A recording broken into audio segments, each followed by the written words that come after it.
Good morning, Cardano Army. It's your boy Boomin coming at you with yet another video, guys. Go ahead and do all the things that the algorithm likes. Let's get right into the show. So today we are talking about ADA, and one thing that I wanted to talk about here, obviously talking about the price and all that. Um, up, we're up to $1.10 here. How far are we? We're about 64% away from all-time highs, that illustrious $3.09. I have no doubt that this cycle we can reach that and much, much more, guys. Like, I'm not even worried about it. I'm not even worried about it. I think we're on our way to $4, $5, $6, $7, $8, $9, $10, especially if this administration comes in and does some of what they're saying that they're gonna do. We've got ADA ETFs maybe coming soon. XRP ETFs.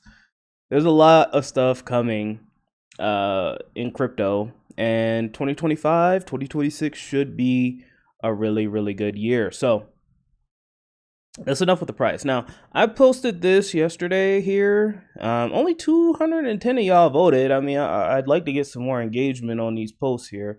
There's going to be another post coming out later today. Do you approve of the job the Cardano Foundation has done so far? And 60% say yeah, and a whopping 40% say no. So, I mean,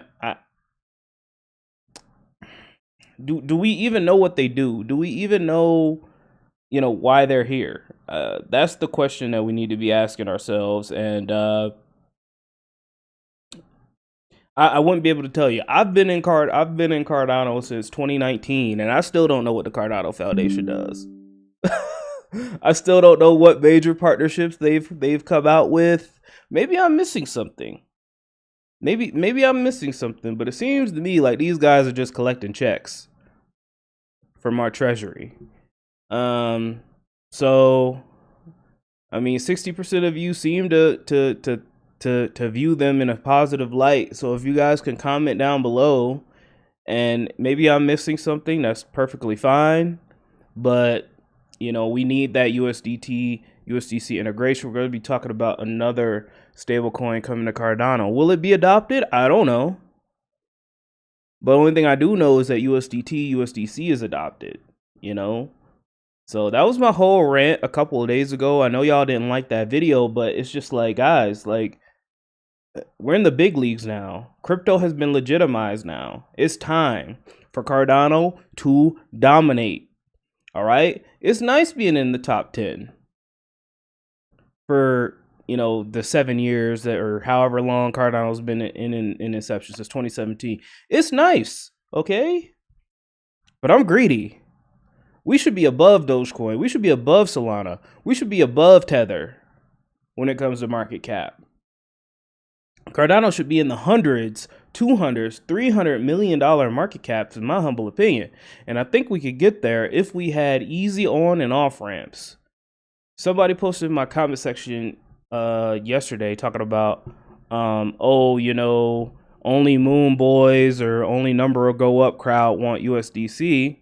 I'm not only number go up crowd. I barely talk about the price on this channel. But what I am is, we need Cardano adopted. I want Cardano a household name. Okay?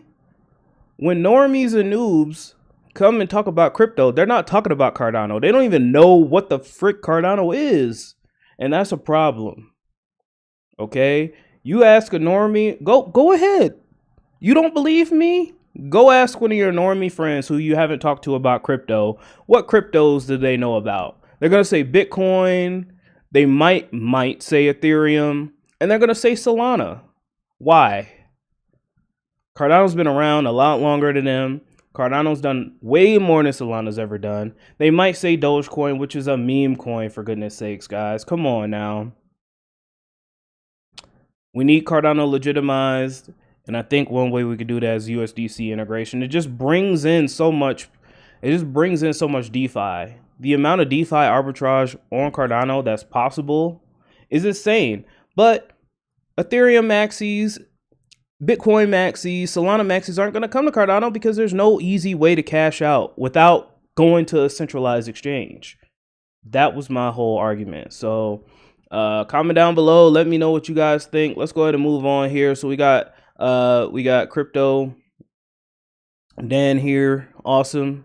Let's take a look what he has to say.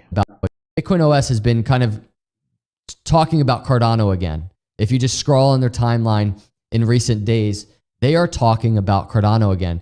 If you remember the Bitcoin Cardano integration, Bitcoin OS was getting a really nice narrative going about the integration. Once again, I think they're starting to, and I wanted to take note of that because I think this is one of the biggest narratives. We like to talk about USDC and things like that, but this is one of the biggest narratives for Cardano.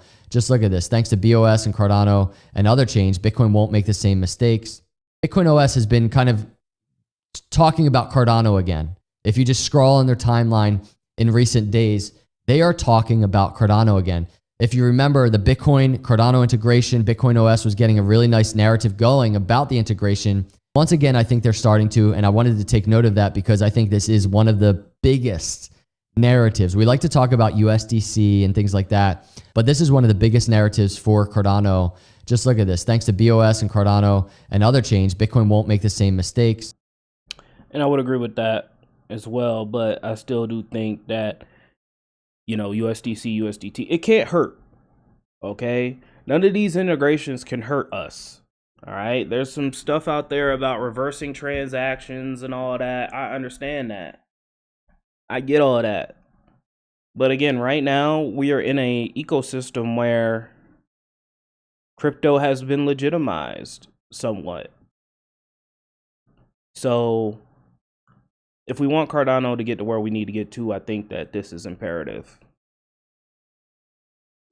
And then finally, guys, we have a new stablecoin coming to Cardano. Now, I'm not gonna get excited for this one, guys. I mean, I was super excited for Jed. I was beating the drum for Jed. I was beating the drum for USDM.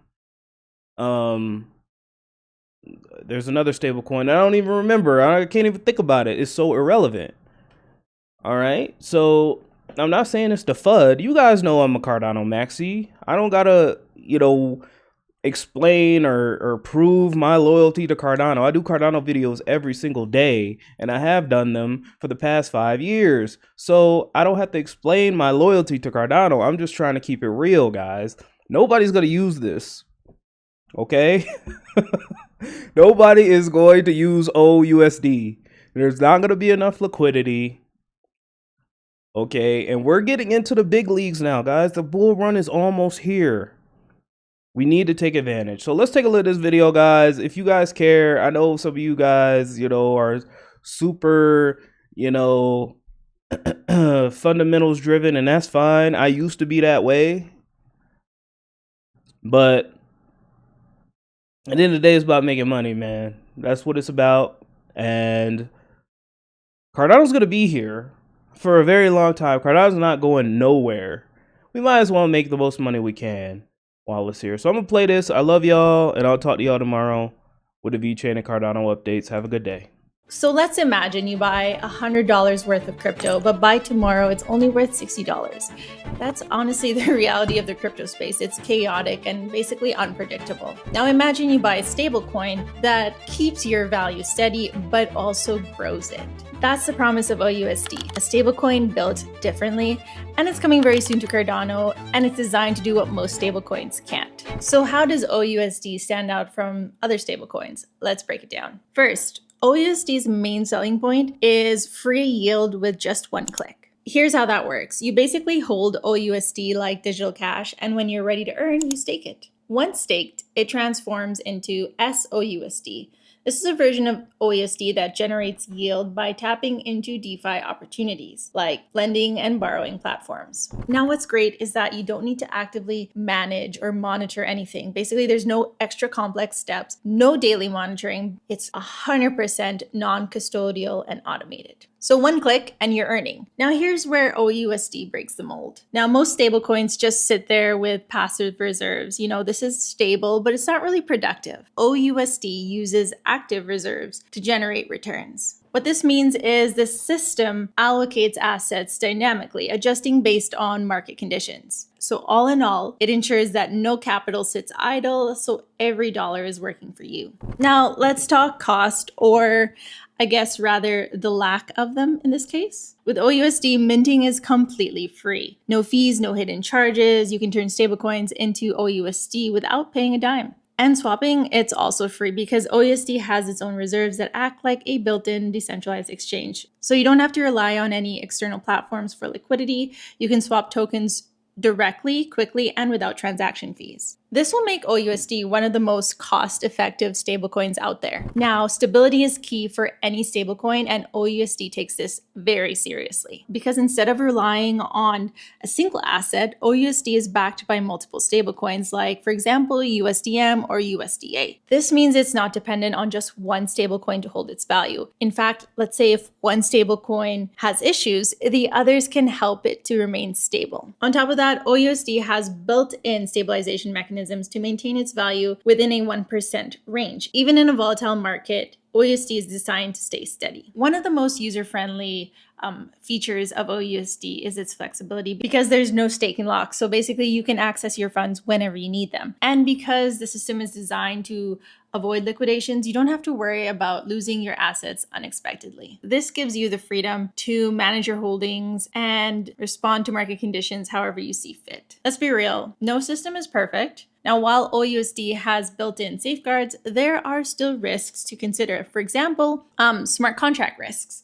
OUSD operates on smart contracts because it's fully automated, which are as secure as the code they're built on. There are peg risks. Like any stablecoin, OUSD could face challenges. However, remember, its multi-reserve backing and stabilization strategies are designed to reduce these risks. Another risk is cross-system dependencies. OUSD integrates with other DeFi protocols for yield generation. So if one of those protocols fails or is exploited, it could impact OUSD.